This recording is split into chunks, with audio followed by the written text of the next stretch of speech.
anyways, we've got a fun review today because we're talking about Don't Worry, Darling. Much like Florence Pugh's character in the film, I find myself anxious every single day because it seems like I wake up and there's some new drama swirling around this film, but I'm not going to really talk about the drama as much in this video. Even outside of all of the drama swirling around this film, I was very intrigued to watch it just because I am such a big fan of the cast and crew behind it. Don't Worry, Darling follows Alice and Jack, a couple who moves into an experimental community called Victory, but soon Alice begins to worry that this glamorous company perhaps may be hiding some very disturbing secrets. After Booksmart, I was fascinated to see where Olivia Wilde would go with her second directorial effort because I quite liked Booksmart, but it was fascinating to me that she would now delve into psychological thriller type of territory. Where Olivia Wilde's strengths lie within Don't Worry Darling is the imagery. The film does a solid job crafting such ominous, sinister undertones, and it does pair perfectly with this warm 1950s aesthetic of the town of Victory. From a direction standpoint, it's visually pleasing. The cinematography does add a lot of flair to what we're watching on screen. Just from an idea standpoint, Don't Worry Darling has an intriguing idea that it wants to say,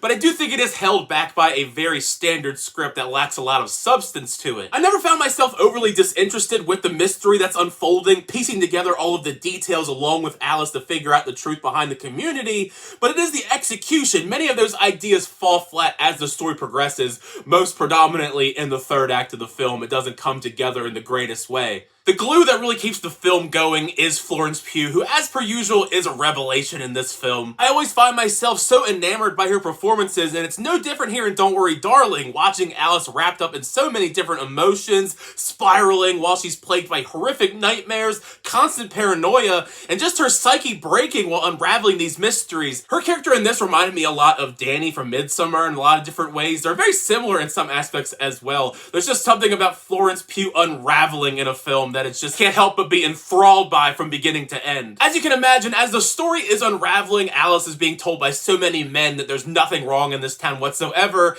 It does lead to some marital strife with her husband, who's played by the famous Harry Styles. I like Harry Styles. I think he does bring some charm and charisma to the character of Jack. They even have some fun scenes in this where he's singing and dancing. You can still very clearly tell that he is a very young actor with not a whole lot of experience in Don't Worry Darling. I thought the performance in general was fine, but he does lack a severe amount of chemistry with Florence Pugh, which is kind of an awkward thing to have in a film where they're supposed to be a married couple and we're sharing all these intimate scenes with one another. Florence Pugh is on a completely different level than Harry Styles, so I think that is kind of to Harry Styles' detriment because he is such a green actor, but there is promise here for him to get better. We do know he has My Policeman coming up in the near future as well, but there's not a whole lot to be amazed by, at least in this, compared to a lot of the supporting cast, who most of them I thought were pretty great. Olivia Wilde does a good job. Nick Kroll, Gemma Chan I thought was an excellent standout here. The biggest one though I think is Chris Pine, who is the leader of this community in Victory.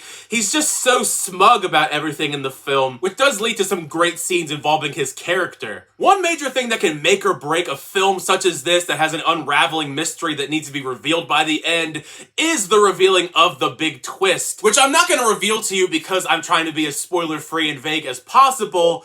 But Don't Worry Darling, I don't want to say it tanks the film entirely when we do get the reveal of the twist, but it squanders much of the build-up here when we do get that big reveal. I mean, I don't think the twist itself is really that much of a big surprise. It's kind of obvious if you're paying attention to the film. So it does lose a lot of the impact when it is revealed in the climax. In the climax of this film, the third act, it's wild. Like in the third act, we're going more into like action movie territory, and then it just ends. So that's kind of why I feel kind of underwhelmed by the third act, because it just feels so weirdly thrown together, and there are still questions that linger on after the film is over that we don't really get any resolution to. So it's frustrating in that aspect, at least to me. Don't Worry Darling just in general is a very mixed experience. You can tell that there is a great movie somewhere lying within this script, but this script definitely needed a bit more polishing. It's very standard. There's not a whole lot to it that brings anything fresh or new. It borrows from a whole lot of different things. The biggest ones that I can just identify is Stepford Wives, Get Out even, and of course The Truman Show. Those are just the ones I can think of right off the top of my head that this film borrows from a lot. While at the same time, I don't think that Don't Worry Darling is terrible either. There are some redeeming qualities to it. It's definitely gorgeous to look at. Florence Pugh gives an excellent performance, but it's just missing the X factor. It doesn't explore explore any ideas past the surface level when it comes to trying to pose questions to the audience. The biggest one, you can just tell from just watching the trailers, is how much would you give for this perfect ideal life? Like I said, I think there are more questions than answers by the end of this, which makes for kind of a frustrating viewing. It's good enough, but it's going to be a very divisive film by any means, especially if you look at the Rotten Tomatoes scores right now. They're definitely not ideal, but I think a lot of people are going to have some fun with this. It's going to be one of those movies that everyone's going to be talking about. The drama alone is going to sell this film, but the stars and all that stuff as well. But make sure you share your thoughts down below once you get a chance to check out Don't Worry Darling. Did you like the film? Did you dislike the film? Were you able to pick up on the big twist in Don't Worry Darling, and were you a fan of it? Share all those thoughts down below in the comments section, because part of the fun is having a conversation with you guys in the comments section down below. As always, thank you guys so much for the reviews. I really appreciate that. Make sure to leave a like on the video and also subscribe to the channel so we can update reviews, reactions, unboxings, and more. For the next time, I'll see you guys later.